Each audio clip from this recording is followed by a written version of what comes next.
Yeah, good afternoon, everyone, and welcome to Thursday, day 4 of our Mental Health Wellbeing Week. As you can see there, we've got a date in there, Thursday, the 28th of May. Deliberate mistake we put in to the session today. There's 2 mistakes. That is the date. Today's the 21st. So those who were looking for it, there it is. Today we're going to cover addictions, and there are a number of addictions to cover today, from smoking, gambling, drugs and alcohol and stuff like that. Today's presentation will kick off with Mike Green, and halfway through, Patrick McCormack will jump in as and when. So Mike, I'll hand this over to you. Brilliant, thanks Derek. Hello everybody. So today's session we'll look at addictions and the different forms of addiction, whether it be alcohol, drugs, gambling, etc. Addictions during this really strange period in our time at the moment, what with all has been, or majority of us all being locked in or locked at home. I should say, strange way of working in work. It's strange being at home, particularly for me at the moment. During the time of recording this, Wales is still under lockdown but unfortunately, I should say that the English have gone back to a degree of normality. So yeah, being stuck at home is certainly a bit frustrating for a lot of people, and and what we do at home will change slightly in terms of how we behave, whether it be shopping, whether it be drinking, eating, sleeping, our nutrition, all that type of good stuff, which we've already touched on earlier on in the previous sessions. So yeah, if you can just move on for me, Derek.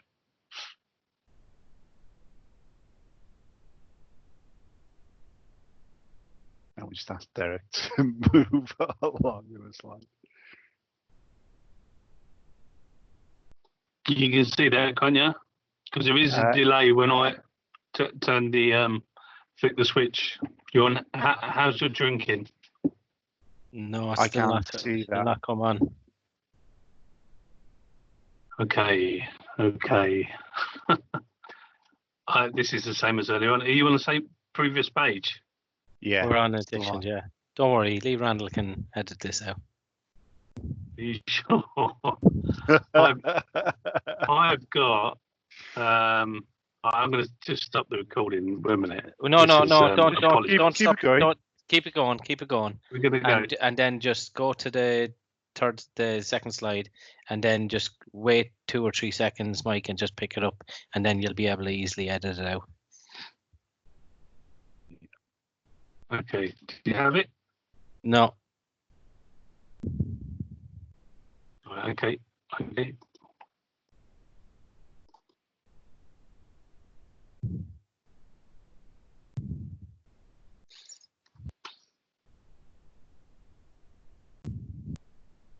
Mike?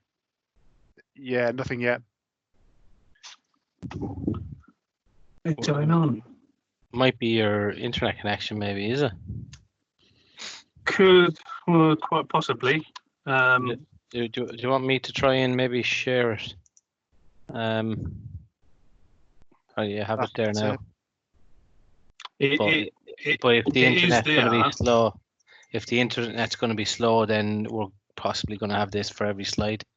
Do you want to postpone? So if you prepare in the background, Derek, the website one, right? Then what I'll do is I'll share and navigate, and if I share and navigate, then you only have the one time to come in for when you're doing the website. At the end. Yeah. Yeah. So if I give me 2 seconds there now to turn up Teams. Okay. All right, you can see that. I can see it. Yeah. Yeah, I can see that as well. Okay, so if Mike, if you wait 2 or 3 seconds, then just crack on where you left off, and I'll move as you need me to. Okay then, great stuff. So yeah, so we're going to take a look at drinking and how that affects us, and some of the control measures we can put in place. Like I said, as part of the introduction, it is a strange time as being at home and the lockdown. Particularly, what's helped as well is the fantastic weather we've been having. And me myself, I know for a fact that I've been spending less time working away from more time at home with my friends and my family. Yeah, the weather's been good. We've been able to get outside. We've had loads and loads of barbecues, and with barbecues, hand in hand goes a bit of alcohol. And I'm quite happy to admit I do enjoy a few drinks when I'm socialising. Which I'm sure a lot of us do anyway, especially when we're getting together with family and enjoying barbecues and such like. But what I'm really good at is that when I work away during the week, which I do for MWA's treatment, I do have a rule, and it's something that I've always done, that I will never ever drink whilst I'm away. So if I'm away 4 nights a week, I do not touch a single drop of alcohol. The only time I'll go and have a drink of alcohol is when I go out socially with whether it be my Czech team or the operational team that I support. But apart from that, yeah, I don't touch a drop. So yeah, alcohol can have adverse effects on you if you go heavy-handed with it. We all know, the effects of drinking the night before and the morning after, hangovers, that type of thing. But unfortunately, sometimes it can lead to feelings of anxiety, depression, arguments. People can tend to disagree when they've had drinks, and it certainly can have a long-term damage or long-term effects to your body and your well-being mentally as well. I know full well that when I go out drinking, or if I'm drinking red wine, I know how I dehydrate really, really quickly, and I try and drink water whilst drinking red wine, and throughout the night when I go to bed and I get up in the morning, I know I've had some red wine. But I suppose it doesn't help that I have a couple of ales prior to drinking some red wine, and that's what gives me a bit of a fuzzy head. So I know what my triggers are. But yeah, some of the controls that we've got is spread your drinking days, rather than doing straight after each other. And again, like I said, and what they recommend as well is try and have some drink-free days, which can help you recover.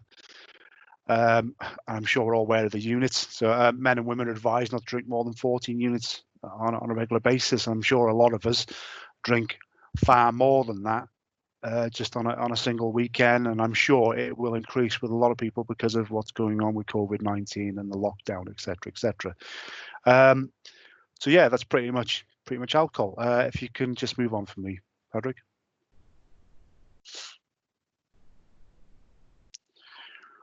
So now we're gonna look at drugs.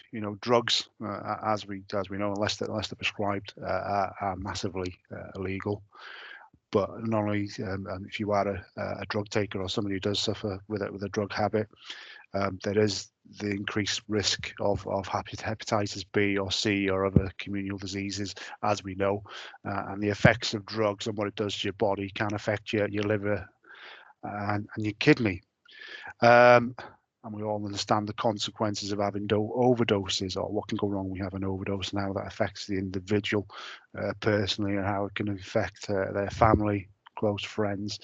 But what's increased that as well is, especially around COVID-19, is the increased risk in contracting COVID-19 because of the poor hygiene associated with drug users and suppliers.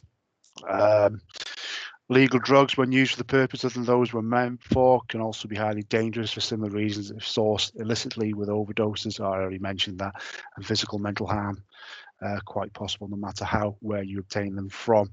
And I know, I think, didn't Tom say interject at this point over something? Patrick, Derek, hope you don't mind me sort of asking. Didn't Tom say something? that may be relevant that we could sort of slot in at this point, or shall I carry on? Yeah, I think he or do you want to carry on there, Derek, and then we can get Tom to come in. He can add something in, yeah. Yeah. But by the end of this, I remember him saying it. Yeah. I think it was something to do with prescription drugs and. You letting your body fight any. If you've got a headache, try not to have a paracetamol. Let your body fight the actual illness or pain itself, and let it sort of builds up the immune system. So I think for the ease of editing, maybe wait a couple of seconds and maybe just come in on that, and then we'll be able to edit that in, Mike. Yeah, we'll let Tom pick that up then. Right, okay. So if we carry on, I'll leave it 3 seconds and come in and just signpost people. So yeah, so after talking about alcohol and drug misuse or the need to get a bit of help, there's a load of information we can see on the screen here. We've got Alcohol Anonymous. Sorry. Oh God. To do a rerun on this. It's terrible. Right, okay. I'll leave it 3 seconds and then try again. In die 3. So for any help, there's a load of information or a load of places you can go to get some help. Again, just making that first step. We got Alcoholics Anonymous, we've got Narcotics Anonymous, we've got Cocaine Anonymous, and Talk to Frank. And what was quite interesting when I was sort of preparing to deliver the talk around the drugs and the alcohol, some of these websites were something I'd never ever been to before, but actually going on and having a look, it was very, very informative. A lot of information there. It talks about where you can go and meet people, who you can contact, who you can speak to. You can speak to people there and then, phone numbers, web chats, all that type of good stuff. But we're actually going to come back and look at that at the end of the presentation, just to give you a demonstration of how simple it is. So yeah, there's the example there, but we'll actually give you a live demonstration at the back end of this presentation, just to show you where to go and how simple it is to click on these different bits and pieces. So yeah, that's pretty much it. If you want to move on, Patrick.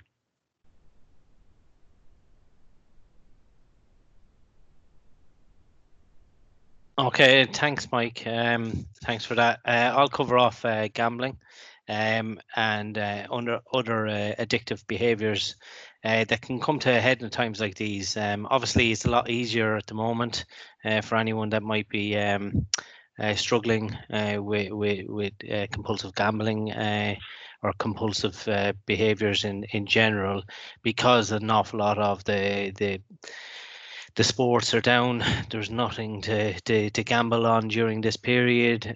So for people that were struggling and continue to struggle with the demons of compulsive gambling, this has probably been quite a relieving time for them. They haven't had sport on every night of the week. Horse racing, if you go on to various Paddy Power, Betfred, Bet365, you can literally gamble on two flies going up a wall.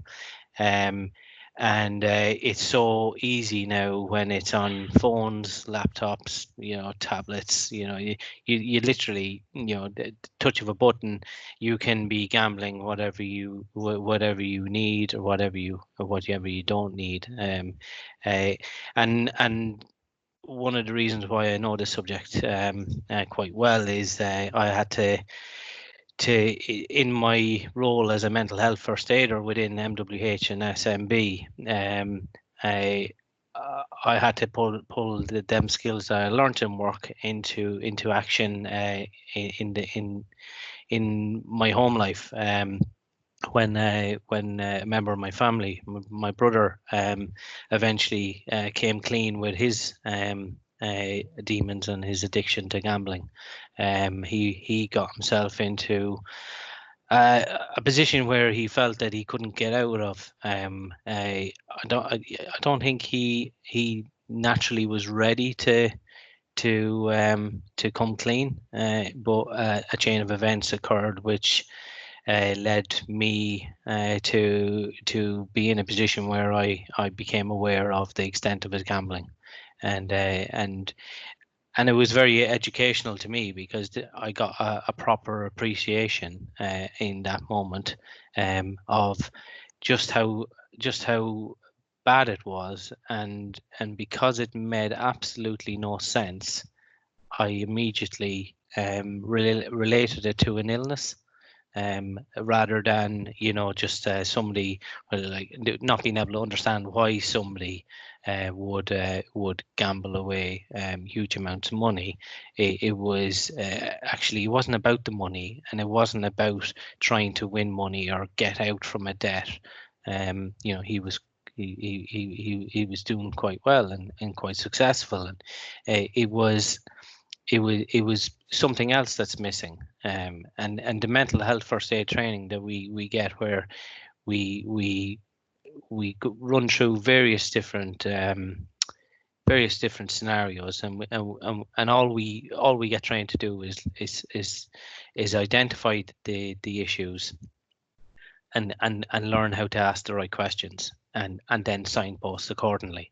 And that's what I did, and it did transpire that in this darkness, his mental health was suffering greatly, with anxiety, with maybe he had contemplated the maybe suicidal thoughts, never as far as to actually attempt it, but it does give a good context of what we take for granted, as in somebody having a punt on a football match. For some people, they can manage that, and it's something that they've got a grip of. But for other people, it's the other way around. It's that action has got a grip on them, and they can't get out from that, because they're going through the roller coaster of emotions, from the highs and lows of the lows of the guilt associated with losing money that maybe is needed by the family, or kids, or whatever it may be, to the highs of the exhilaration of that last win. But then the behind it all is the lies and the deceit, and that secret life that tends to exist. I remember comparing it to like having a mistress. And to the people around somebody that has these problems, it is very much like that. It's a hidden life. It's somebody cheating on you with having lies, where they've got these problems, and this parallel life which they're trying to keep private to themselves, and the only time you ever hear them talking about it is when they're on a high, when they had that win. So if anyone is struggling with this, there is plenty of help. I attended a Gamblers Anonymous meeting with my brother. I brought him to his first one. I found it hugely educational and humbling to sit in a room with probably 10 people that are going through the exact same struggle, but in 10 different ways, but all decent lads and women that just they've an illness that they're going to end up battling for the rest of their life, and it's very much like the alcohol and the drugs. These are things that people are trying to get over, and it's easy for some and not for others. Coming out of lockdown, we're going to have a flood of sport trying to get back onto our screens. We are going to have shops opening, which is another addiction of sorts, where people are compelled to shop. And what we need to recognize is that, you know, we've lasted 8 weeks with, you know, not needing any of this stuff. So you know, they say it's 21 days to break a habit. So you've broke that habit. Now it's the case of just managing it. So if you need any help in relation to that, a bit like the other support structures for the various addictions, you've got gamblersanonymous.org.uk, where you can find all the details for online meetings. The meetings are being held on platforms like Zoom and that currently. But then when lockdown does disappear, I would recommend that anyone get to one of the face-to-face meetings, because what I witnessed there was camaraderie between people that had had a similar problem, and it is a great way to share a problem shared is a burden halved. So so basically, yeah, I'd just recommend that would be the case. Okay, and I'll hand back to yourself, Mike, for the caffeinated drinks. Thanks, Patrick. Yeah, so thanks for that. Really informative, that, you know, and it makes it very personal as well if you've been close, or you've been close to somebody who's been in that position. So yeah, that's really good. So I'm going to carry on and talk about some other bits and pieces like caffeinated drinks. So yeah, caffeinated drinks, tea, coffee. We all tend to crave one. A lot of us do. I certainly enjoy a couple of cups of coffee when I get up in the morning. I find that's my kickstart to get me going for the day. But I am pretty good at then returning to, or then starting to drink water for the duration of the day, just to keep myself hydrated. So yeah, you know, loads of caffeine. You get it in these energy drinks as well that you see a lot of people drinking, but they unfortunately, drinking caffeinated drinks, whether it be tea, coffee, or these energy drinks, can lead to insomnia. So you can't sleep. You're constantly sort of waking during the night, nervousness, or feeling jittery, bowel upsets. Can be caused by caffeinated drinks. Especially if you drink a lot of it. Irregular heartbeat, increased urinary frequency or urgency. So again, I think, me personally, I'm having to get up a lot more during the night to get up and have a pee. I think that comes with age, and that comes with the volume of water I drink throughout the day. However, if these symptoms are persistent and don't seem to be going away, you know, it'd be worth you looking at cutting back on the caffeinated drinks in the first instance. But again, if that's not working, I suggest you seek some medical advice and get yourself to your GP. If you want to move on, Patrick, please.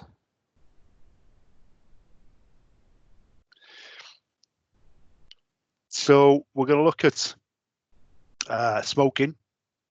Smoking is a massive thing, a massive issue in terms of what it does to not only your personal health, but the health of others around you, and the effects it has on your family and friends.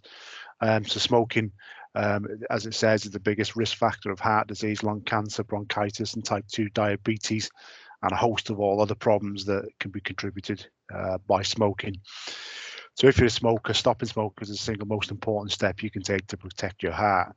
You'll feel better and have more money to spend on things that you enjoy.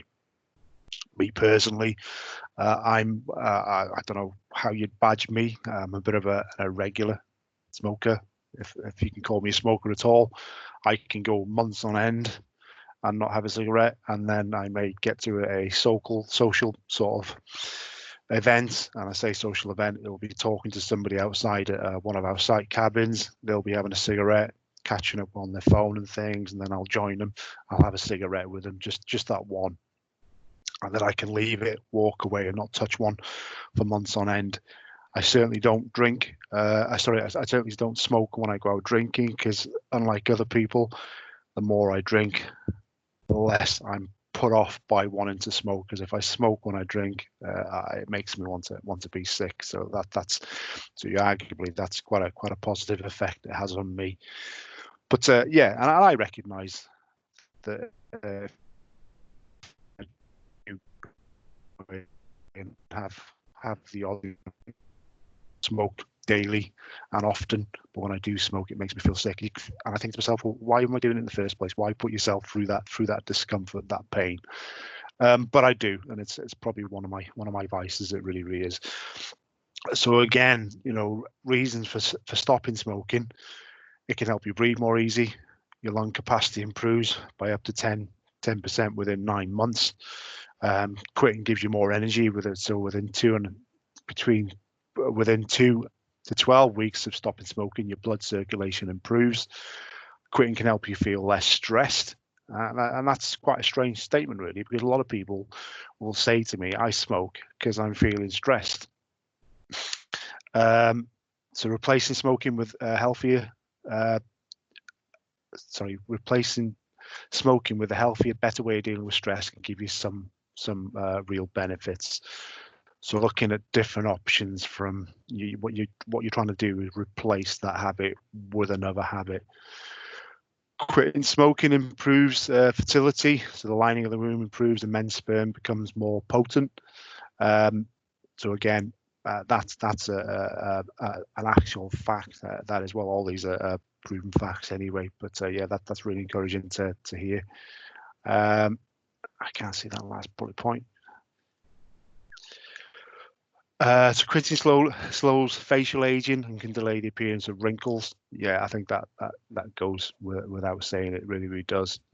Smoking is known to dehydrate you. If it dehydrates you, your skin can wrinkle, that type of thing. And again, it comes, the more you smoke, the more of an effect it has. And I think I see it. I see it in some of my friends who smoke and some of them who don't smoke. You can tell they've aged because they're big, heavy smokers. Drinking has the same effect as well. You get less teeth staining, reduce gum disease and premature loss of teeth, and again, all known contributing factors caused by smoking.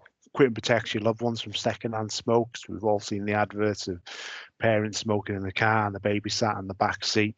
So yeah, you'd want to do the right thing anyway with that. Quitting smoking slows mental decline. It's 5 times faster in smokers over 65 years of age. Quitting helps you live longer. Men who quit smoking by the age of 30 add 10 years to their life, and people who kick the habit at 60, it only adds 3 years to life. So it's all positive. It really is. So yeah, the younger you can stop, the better. I mean, me personally, I didn't start smoking until I was around 20. I'd never ever touched it, even growing up as a kid, as a teenager. I was very, very late in coming into it. I'm not absolutely sure what the trigger was and why I started, but I remember it was a lot of people saying to me, I can't believe you started smoking now. How old are you? 20. What a stupid age or a late age to start smoking. But if you also look at the financial impact of smoking as well, I understand that a typical pack of 20 cigarettes now, it costs well in excess of £10 a packet. I mean, that's a phenomenal amount of money. And you hear these people smoking at least 20 cigarettes a day, and it's just an incredible amount of money to sort of be smoking away. And you just think about what you could save and what you could use that money for if you were to smoke.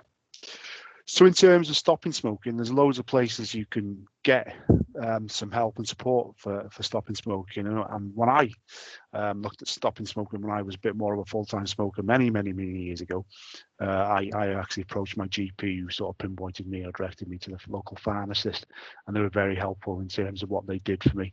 So yeah, your first point of contact, go to your local pharmacist, go to your GP.